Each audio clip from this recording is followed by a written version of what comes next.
नमस्कार दोस्तों, मैं विक्रम सिंह रावत आपके साथ लेकर आता हूं आपके लिए कुछ खबरें। जैसा कि आप सब जानते हैं कि दिल्ली की केजरीवाल सरकार ने अब जो है घाटों पे जिन शवों को जलाया जाता है या पानी पे जिन शवों को जलाया जाता है उसके लिए मना कर दिया है।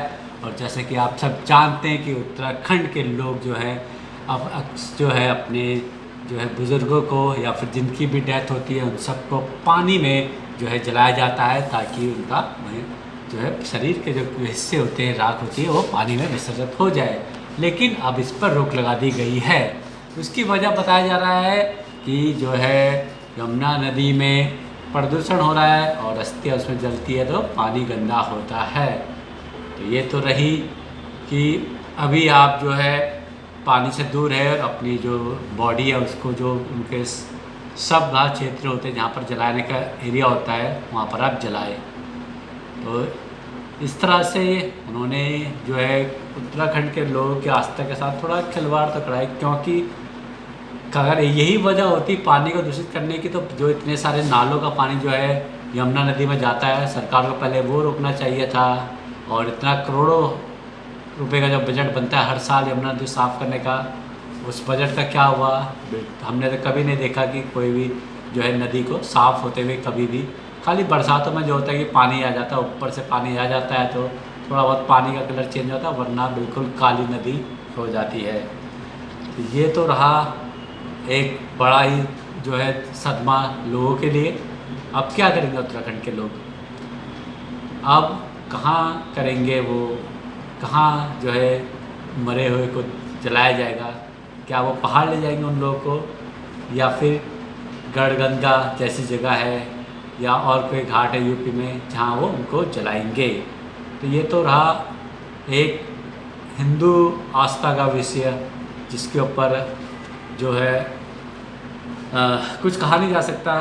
क्या कहे, बस ये है कि अगर तुम उत्तराखंड जैसी भूमि में जन्म लिया है और अगर तुम मर के ऐसी जगह पर मर रहे हो जहाँ पर तुम्हें पानी भी नसीब नहीं हो रहा, तो आप सबसे अनुरोध है कि कृपया मरने के लिए तो मरने के बाद जलने के लिए तो अच्छा स्थान चुनें। भले ही थोड़ा पैसा लगे तो अपने ज़िंदगी के आखिरी लम्हे जो है आपके अपने गांव में बिताया, और कृपया गांव की नदियों में जो अपनी अस्थियों का विसर्जन करें ताकि जो है आपका जो मरने के बाद शरीर है वो अच्छी जगह पे बहे। ये तो रही एक आम बात जो कहा जाता है कि लोग जिसको समझ नहीं पाते और समझना ज़रूरी है। ये तो रहा हमारी आस्था का पहला प्रतीक। वही बात करें उत्तराखंड की तो बहुत सारी खबरें सुनने को मिलती है जिसमें पता चलता है कि उत्तराखंड से बहू बेटी जो है लापता हो रही है। और ये खबरें महीने 2 महीनों में सुनाई देता है कि किसी न किसी गांव से कोई ना कोई लड़की या फिर कोई महिला जो है लापता है। और कई बार जब वो मिलते हैं तो पता चलता है कि जो बाहरी तत्व जो पहाड़ों में घूम रहे हैं वो गुमराह करके वहाँ की महिलाओं को, लड़कियों को अपने साथ ले जाते हैं। और कुछ केस हमने शायद धर्म परिवर्तन के देखे, कुछ केस में हमने देखा है यहाँ पर रेप के बाद मर्डर कर दिया गया है। और ये सिलसिला जोरों पे चल रहा है। इसकी क्या वजह है इसका भी कुछ अंदाज़ा लगाया तो नहीं जा रहा, लेकिन ये है कि लोगों से अनुरोध है कि अपने फैमिली और परिवार के साथ जुड़े और उनके साथ बातचीत करते रहे, क्योंकि कब कौन आपकी बहू बेटियों का दिमाग जो है बिल्कुल फ्लैश में डालकर वह अपने साथ ले जा रहे हैं। और गांव के लोगों को भी सतर्क होना चाहिए और बाहरी लोग को गांव में नहीं आने देना चाहिए। वहीं आजकल हम देखते हैं उत्तराखंड में चोरी की खबरें दिन ब दिन बढ़ती जा रही है। जो पुराने मकान हैं उनके अंदर तोड़फोड़ हो रही है, जो घर मकान बंद है या फिर मंदिर है, मंदिरों में चोरी हो रही है, जहाँ मूर्तियों से जो उनके गहने और मंदिरों की घंटियाँ चोरी हो रही है। ये वारदात भी धीरे धीरे बढ़ती जा रही है। इसमें कुछ यहाँ के लोग भी है तो कुछ भारी लोग भी है जो दूसरे धर्म से जो है वास्ता रखते हैं और उनको कोई फ़र्क नहीं पड़ता आपके धर्म से, वो आपके देवी देवताओं का जो है मान नहीं करते। इसलिए भारी व्यक्तियों से अपने आप को बचाए, अपने मंदिरों को बचाए। और ये लोग धीरे धीरे करके आपकी ज़मीनों पर कब्जा भी कर रहे हैं, तो अपनी ज़मीनों को भी सुरक्षित रखें। और भारी लोगों को जब भी गांव में आने का इनका प्रवेश बंद करें, क्योंकि ये गांव में आते हैं, देखते हैं कौन सा घर बंद है, फिर इसी घर में लूटपाट करते हैं। वहीं एक और खबर आजकल खूब जोरों पे चल रही है कि जानवरों के हमले। पहाड़ों में लोग ना रहने के कारण अब जो है जानवर जो है, कभी बाघ, कभी चीता तो खैर नहीं होते, लेकिन तेंदुआ, उसके बाद भालू, उनके हमले दिन ब दिन बढ़ते जा रहे हैं। हमने कुछ दिन पहले जब खबरें पड़ी थी, वहाँ छोटे छोटे बच्चों को तेंदुए उठा के ले गए थे।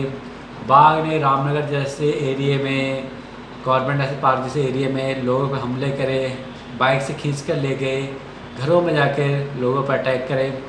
और इसकी भी एक बहुत बड़ी वजह यह है कि दिन ब दिन गाँव खाली होते जा रहे हैं, जहाँ लोग ना होने के कारण अब ये बिल्कुल घरों के अंदर भी आने लगे और घर से जो है अपना शिकार ले आने लगे हैं। जहाँ जानवरों पर हमला तो होता रहता था, लेकिन अब इंसान भी इसके चपेट में आ रहे हैं। और हर साल जो है जानवरों से मरने वालों की संख्या बढ़ती जा रही है। सरकार को इसके लिए कोई ना कोई उपाय करने चाहिए। एक बड़ा मुद्दा है पलायन का।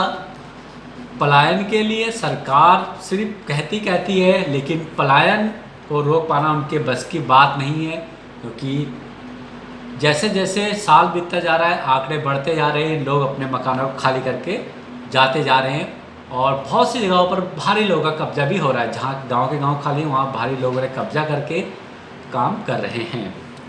और सरकार क्या चाहती है वो तो पता नहीं, पर वोट बैंक जो है उनका जो है यही जनता है, या फिर कल को वो जिनको बसा रहे हैं वो उनका वोट बैंक है। इससे उत्तराखंड की संस्कृति एक तरफ से लुप्त होती जा रही है, दूसरे कल्चर ख़त्म होते जा रहा है। तीसरा, ये लोग जब शहरों में आ रहे हैं तो शहरों में भी ये उस हिसाब से नहीं जी पा रहे हैं। अब हम देखें कि जितने लोग पलायन करके उत्तराखंड से दिल्ली या अन्य शहरों में आए, उनकी स्थिति काफ़ी अच्छी नहीं है।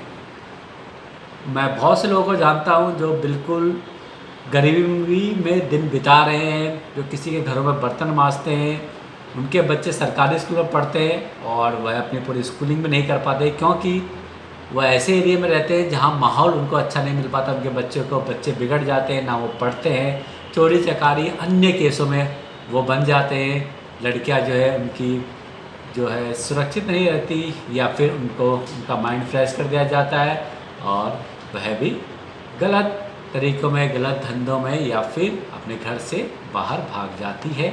और मेरा आप सबसे अनुरोध है कि अगर आप अपने बच्चों को यहाँ अच्छी शिक्षा, अच्छे संस्कार नहीं दे पा रहे, तो कृपया अपने गांव में रहे।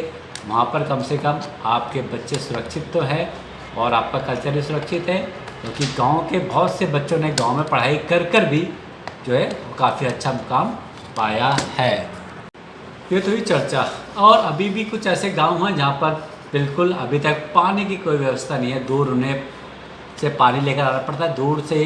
कुछ गांव ऐसे हैं, जिसमें एक मेरा गांव भी है, जहाँ पर अभी तक सड़क नहीं है। सड़क करीब 5 किलोमीटर दूर है, जहाँ अगर कोई इंसान बीमार हो जाता है तो उसे 5 किलोमीटर जो है बिल्कुल डोली बनाकर उसको ले जाना पड़ता है।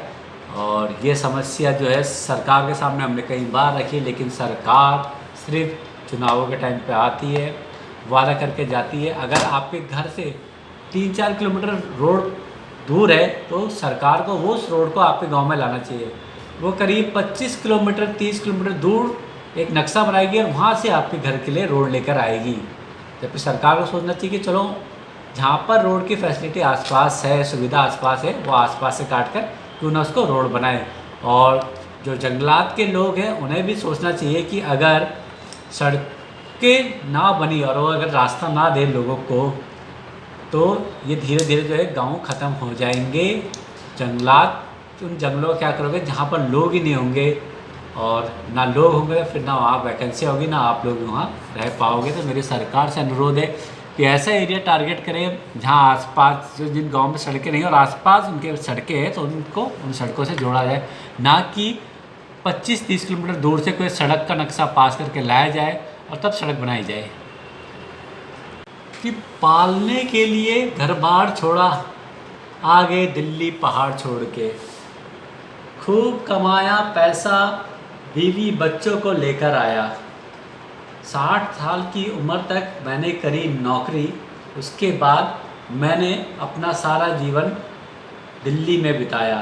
लेकिन मेरी आखिरी और अंतिम इच्छा ये है बेटा कि मैं मरूं तो मुझे उस यमुना के काले पानी में ना डालना।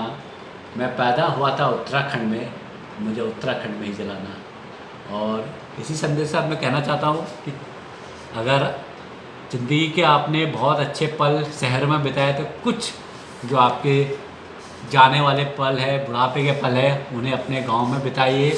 जो आपके माता पिता की भूमि है, आपके पितरों की भूमि है, देव भूमि है, जहाँ देव आपको जो है देव नृत्य देखने को मिलता है, देव मिलते हैं। और ऐसी जगहों पे अगर आपके शरीर को मुक्ति मिलती है तो आपको फिर से मौका मिलेगा, क्या पता फिर से इस देवभूमि में जन्म लेने का।